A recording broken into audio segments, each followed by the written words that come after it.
Fin de la série des sensibilisations, vulgarisation des textes régissant l'Agence de régulation des transferts de fonds en sigle ARTF en République du Congo et la loi des finances 2025.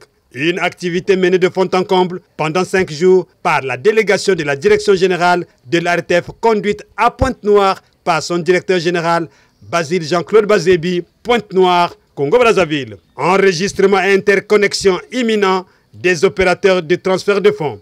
Que les opérateurs économiques de ces communautés viennent s'inscrire, viennent déclarer leurs opérations parce que justement c'est ce qui fera que nous puissions faire notre plateforme de certification des transferts de fonds.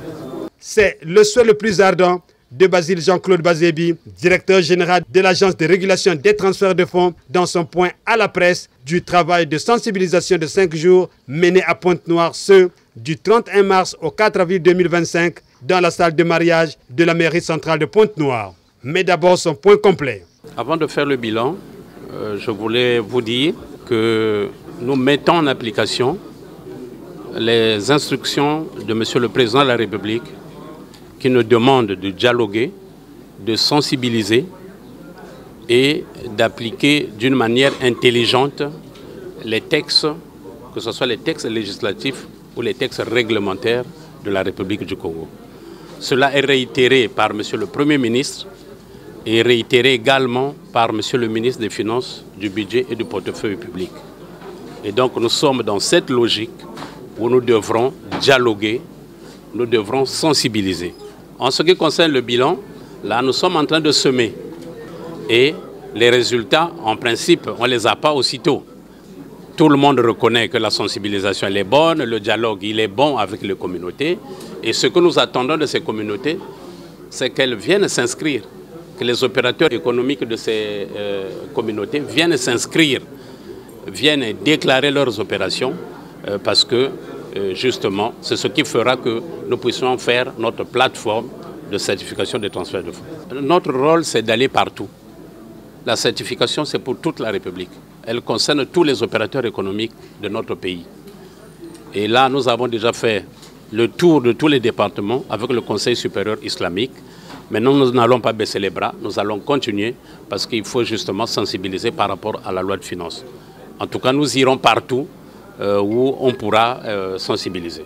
Mais attention, là, il faut que la loi rentre en application. On attend quelques textes subséquents qui doivent soutenir la loi pour que justement les amendes, parce qu'on a sensibilisé, mais maintenant il faut passer à l'autre étape, c'est la mise en place des amendes pour que justement nous puissions avoir des meilleurs fruits. Pendant 5 jours et de façon simultanée, les communautés étrangères ont été sensibilisées sur les textes régissant l'ARTF et la loi des finances 2025. Il s'est agi des représentants des communautés chinoises, indiennes, mauritaniennes, béninoises, ivoiriennes, maliennes, camerounaises, tchadiennes, guinéennes, du Congo démocratique, nigérianes, burkinabèses et libanaises, lesquelles ont suivi avec attention l'exposé leitmotiv du chef de la délégation de l'ARTF. C'est une communication à valeur pédagogique d'une part et d'autre part une communication qui rappelle les liens séculaires qui lient le Congo au pays originaire de ces communautés étrangères. Basile Jean-Claude Bazébi, le diplomate, comme un poisson dans l'eau, il a eu un franc-parler avec ses interlocuteurs. Basile Jean-Claude Bazébi, assisté et appuyé par les membres de sa délégation, a fait le buzz et a eu le vent en poupe. Fier d'avoir effectué un travail à bâton rompu prometteur et dont les résultats seront le gain de tous les Congolais au travers du trésor public. Le modérateur infatigable, monsieur l'inspecteur principal, le professeur Ghislain Rodrigue Lembili a joué sa partition. Un extrait de sa modération. L'exhortation du directeur général ici présent, c'est un appel, une invite à tous les opérateurs réalisant l'activité des transferts de fonds de ne plus faire des activités ou bien des opérations invisibles. C'est quoi les opérations invisibles? Les opérations auxquelles, par un simple coup de fil, on dépose de l'argent dans une boulangerie, dans une quincaillerie, dans une croissanterie, et de l'autre côté là-bas on reçoit. Donc c'est comme une alimentation, on alimente une zone économique donnée par la monnaie d'une autre zone économique. Ça c'est ce qu'on appelle le flash lending. Et de l'autre côté, c'est une invite à sortir dans le noir pour éviter de faire les activités dans le noir, la clandestinité. La directrice départementale de l'ARTEF de Pointe-Noire n'a cessé de se présenter à chaque communauté. Place aux appréciations de la communication du DG de l'ARTEF par les leaders des communautés étrangères ayant conféré avec lui le jeudi 3 et vendredi 4 avril 2025. M. Mbonga Anissé, je suis le président de la communauté des ressortissants de la République démocratique du Congo à Pointe-Noire. Une impression très positive.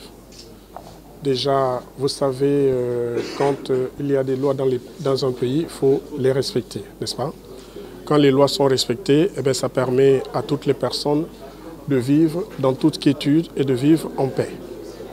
Alors, on nous a parlé de transfert de fonds, ce qui est un point très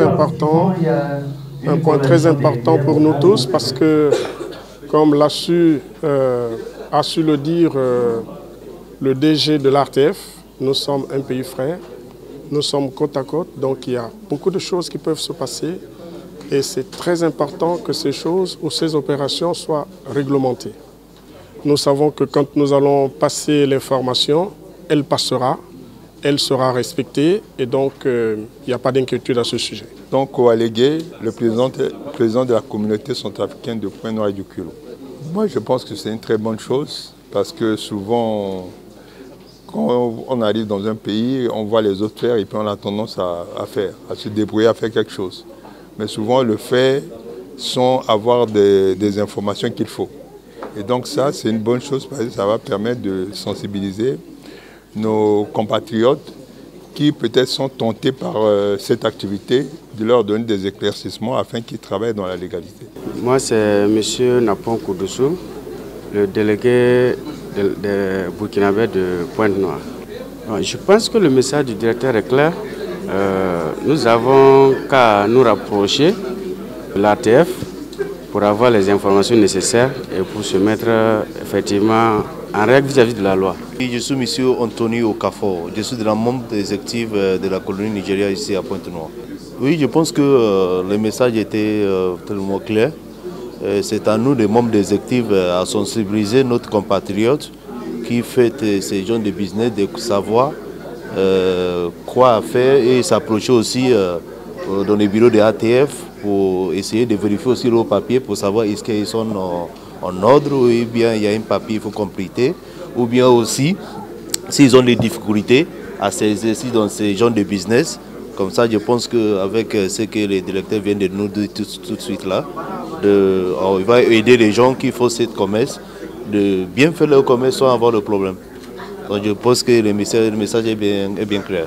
Bref, la population congolaise du nord au sud attend la mise en œuvre des textes qui vont encadrer désormais l'activité des transferts de fonds au Congo-Brazzaville et surtout l'application de la loi des finances 2025 en ses articles 13 et 13 bis nouveaux. Cette communication verticale dans tous les deux sens a été une réussite totale. Que l'ARTEF mène à bien ses missions pour que triomphe l'économie congolaise.